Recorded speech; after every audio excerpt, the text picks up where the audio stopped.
Hello everyone guys, आज मैं आपको कंडीशनल सेंटेंस बताने जा रही हूँ, यानी शर्त वाले वाक्य। इसके 4 टाइप बताऊंगी आज मैं इस वीडियो में। टाइप 0 जो होता है यूनिवर्सल ट्रूथ यानी साइंटिफिक इफेक्ट, या तो यूनिवर्सल ट्रूथ होगा या साइंटिफिक इफेक्ट होगा guys. Structure if plus present simple और कोमा के बाद भी present simple. Use universal fact होगा, हैबिट्स होगी या साइंटिफिक ट्रूथ होगा गाइज। एग्जाम्पल के थ्रू समझ लेते हैं। Example, if you heat water it boils. अगर आप पानी गर्म करते हैं तो यह उबलता है, तो बिल्कुल ट्रू बात है भाई, साइंटिफिक फैक्ट है ये। Second example, if the sun sets it becomes dark. अगर सूरज ढलता है तो अंधेरा हो जाता है।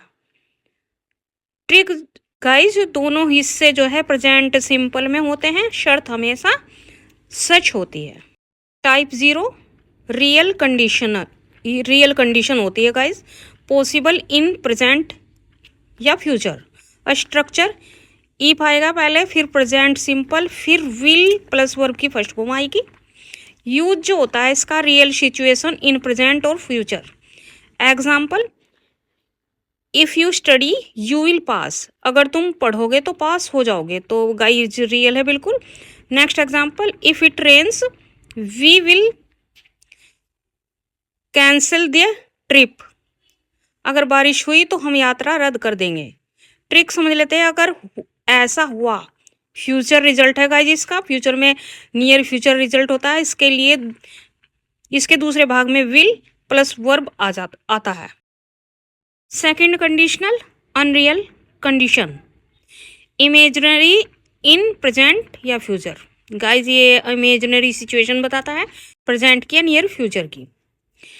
Structure if plus past simple, फिर नेक्स्ट अगला भाग जो होगा उसमें वर्ड वुड प्लस वर्ब की first form.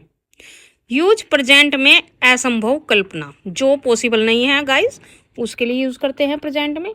For example, if I were rich I would buy a big house. अगर मैं अमीर होता तो एक बड़ा घर खरीदता। यानी गाइज ये जो है अनरियल इमेजिनरी सिचुएशन है, प्रेजेंट में सोच रहे हैं हम कि अगर मेरे पास होते, पर मेरे पास नहीं है, मैं अमीर नहीं हूँ, मेरे पास इतने पैसे नहीं है, तब मैं एक बात सोच रही हूँ। Next example, if she studied more she would succeed. अगर वो ज़्यादा पढ़ती तो सफल हो जाती। गाइज वो टाइम हम जो है प्रेजेंट में ऐसा सोच रहे हैं, अगर ऐसा करती तो वो सफल हो जाती, अगर ज़्यादा पढ़ती तो सफल हो जाती, इसका मतलब वो नहीं पढ़ी। ट्रिक, अगर ऐसा होता पर ऐसा नहीं है, केवल कल्पना है। नोट, आई के साथ भी वर का ही यूज करेंगे, वाज का यूज नहीं होगा इसमें। इसमें आई वर का इस्तेमाल फॉर्मल इंग्लिश में होता है। थर्ड कंडीशनल होता है पास्ट अनरियल कंडीशन, पछतावे वाली बातें यानी रिग्रेट। जब हम किसी बात के बारे में सोचकर रिग्रेट करते हैं बस, पर वक्त निकल चुका, पास्ट हो चुका वो। Structure if plus had plus verb की थर्ड फॉर्म, और अगले हिस्से में भी वुड हैव प्लस वर्ब की थर्ड फॉर्म आएगी गाइस। यूज जो होता है पास्ट में ऐसा नहीं हुआ लेकिन होना चाहिए था, बस हम अब रिग्रेट कर रहे हैं उसके बारे में सोचकर। एग्जाम्पल के थ्रू समझ लेते हैं। For example, if I had studied I would have passed. अगर मैंने पढ़ाई की होती तो मैं पास हो जाता। यानी कि ना मैंने पढ़ाई की और ना मैं पास हुआ, और मैं अब बस सोच के रिग्रेट कर रहा हूँ या कर रही हूँ। यानी कि अब ये काम पॉसिबल नहीं है, क्योंकि ये तो बीत चुका, पास्ट की बातें हैं सब। Next example, if they had come earlier they could have met us. अगर मैं पहले आते तो हमसे मिलते, यानी बीत चुकी है बात। ट्रिक, अगर ऐसा किया होता लेकिन नहीं किया, पछतावे की बातें हैं, रिग्रेट है बस। गाइस मैंने छोटी सी वीडियो में ही आपको तीनों टाइप इसके बता दिए हैं। इसके मिक्स्ड कंडीशनल भी होता है, नेक्स्ट वीडियो में बताऊंगी। एक्स्ट्रा टिप दे देती हूँ मैं आपको, inverted conditionals advance use. Guys हम कभी कभी विदाउट इफ के भी जो है यूज करते हैं इन सेंटेंस को, पर वहाँ पर इन्वर्जन स्टाइल होता है गाइज। एग्जाम्पल के थ्रू समझ लेते हैं।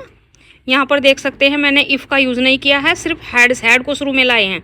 तो इन्वर्जन में जो होता है वो सब्जेक्ट पहले आता है, बाद में वर्ब आती है। तो यहाँ पर अगर हैड हमने इफ ना लगाकर हैड से शुरू किया तो had I know this I would have helped you.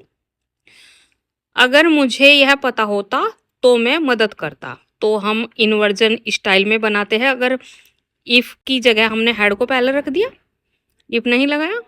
तो ये एक्स्ट्रा टिप थी आपके लिए गाइज। वीडियो अच्छी लगी तो प्लीज़ वीडियो को लाइक करें, शेयर करें। और गाइज नेक्स्ट टॉपिक पर कौन सा टॉपिक चाहिए आपको प्लीज़ कमेंट करके बताएं।